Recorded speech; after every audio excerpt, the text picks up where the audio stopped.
నేను లింగదొండ గురించి చెప్పాలనుకుంటున్నాను. చాలా రోజులైంది టెర్రస్ గార్డెన్లో నాకు వీడియోస్ చేయలేకుండా చాలా మ్యూజిక్ మీదనే ఎక్కువ కాన్సన్ట్రేట్ చేశాను. ఈరోజు నాకు అనుకోకుండా లింగదొండ అనే తీగ మా పనమ్మాయి ఊడుస్తుంటే డాబా మీద అక్కడ దొరికింది. సో అది డ్రై అయిపోయింది ఆల్మోస్ట్. పచ్చగా ఉన్నప్పుడు అనుకున్నాను కానీ ఏంటో తీగ వస్తుంది, నేతి బీరకాయ ఏంటో దాని ఈ అలా రిసెంబుల్ అవుతుంది అనుకున్నాను. సరే కాయలు వస్తే తీసుకుందాం చూద్దాంలే అనుకున్నాం కానీ బాగానే నేను ఒక 1 వీక్ 10 డేస్ నేను నోటీస్ చేయలేదు. అప్పుడు బాగా ఎండిపోయింది. వానలప్పుడే ఇది వస్తుందంట న్యాచురల్గా. భూదేవి తల్లి మనకి ఎంతో నేచర్ మనకు ప్రజెంట్ చేసిన గిఫ్ట్ ఇది, మిరాకిల్ ప్లాంట్. దీన్ని శివలింగము లేదు దొండ, లింగదొండ అంటారు, లాలీపాప్ క్రీపర్ అని కూడా అంటారు. సో ఇది చాలా మిరాకిల్ ప్లాంట్ అండి. చాలా ఔషధ గుణాలు ఉన్నాయి దీనికి. దీన్ని కూరగా మాత్రం వండుకొని తినరు, ఔషధి ప్రకారంగా దీన్ని వాడుకుంటారు. సో ఇది నాకు దొరికినది ఇలాగ ఉంది, ఈ స్టేటస్లో దొరికింది నాకు. సో పడేయకుండా ఎత్తి పెట్టాను. మా 14 సిటీ గార్డెనర్స్ దగ్గర, టెర్రస్ గార్డెన్ వాళ్ళ దగ్గర అడిగితే ఒకరు చెప్పినారు ఇది మెడిసినేటెడ్ ప్లాంట్ ఇది అని చెప్తే, ఇంకా సరే నేను గూగుల్లో కొట్టి చూశాను. చాలా మెడిసిన్ వాల్యూ ఉంది. పిల్లలు లేని వాళ్ళకు కూడా చాలా పిల్లలు కలిగేలాగా దీనికి ఔషధీ గుణాలు ఉన్నాయి. ఋతుక్రమం సరిగా రాని వాళ్ళు, లేడీస్ ప్రాబ్లమ్స్ అన్నిటికి కూడా ఇది అన్నీ రెక్టిఫై చేసేస్తుంది.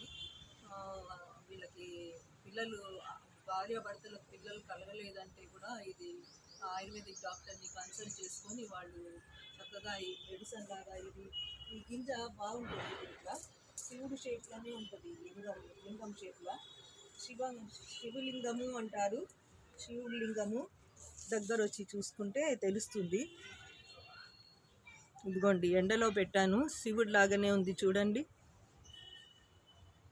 కనిపిస్తుందా? శివుడి షేప్లో ఉంటుంది, పైన ఇట్లా ప్రొజెక్టింగ్గా ఉంటుంది లింగం లాగా సేమ్. దానికి అందుకే దీని పేరు కూడా శివలింగం అని వచ్చింది పేరు. అన్నీ మామూలుగా మనకు దొండకాయ లాగానే ఇది కూడా ఇట్లా గీతలు సారాలు ఉంది గ్రీన్గా, పచ్చి కాయలకు. పండు అయినా కానీ ఇది కూడా ఇట్లానే లాలీపాప్ లాగా ఉంది చూడండి. దీని ఆకులు కూడా మనకు పౌడర్ చేసి ఆయుర్వేదిక్ మెడిసిన్లో వాడుకోవచ్చు. ఇంకా ఇలా వంటలో కూడా, కూరలో కూడా వాడుకోవచ్చు. ఇది ఎక్కువ రెయినీ సీజన్లో తనంతటితో అదే వస్తుంటుంది. భూమాత మనకి ఇచ్చిన గిఫ్ట్ ఇది. అది ఆ రెయినీ సీజన్లో ఒక 2-3 సార్లు తింటే కూడా మనకు కూడా అంత బాగానే అయిపోతుంది.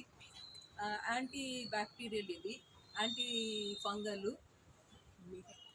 Miracle plant. సరే మళ్ళీ తర్వాత యాంటీ డయాబెటిక్ కూడా అంటానండి, చాలా మంచిదంట. సో సర్వరోగ నివారణ అన్నట్టు చాలా హెల్త్ బెనిఫిట్స్ ఉన్నాయి మనకు. ఇన్ని బెనిఫిట్స్ ఉన్న చెట్టుని మనం కూడా మంచిగా దానంతటా అదే చేసుకోకుండా మనం కల్టివేట్ కూడా చేసుకోవచ్చు మన టెర్రస్ గార్డెన్లో. ఆఫ్టర్ ఆల్ దానికి పెద్దగా జాగ పట్టదు, ఏదైనా చెట్టు మీద పాకేస్తే అదే వచ్చేస్తూ ఉంటుంది పాకుంటా. సో బోల్డ్ అన్ని బెనిఫిట్స్ ఉన్న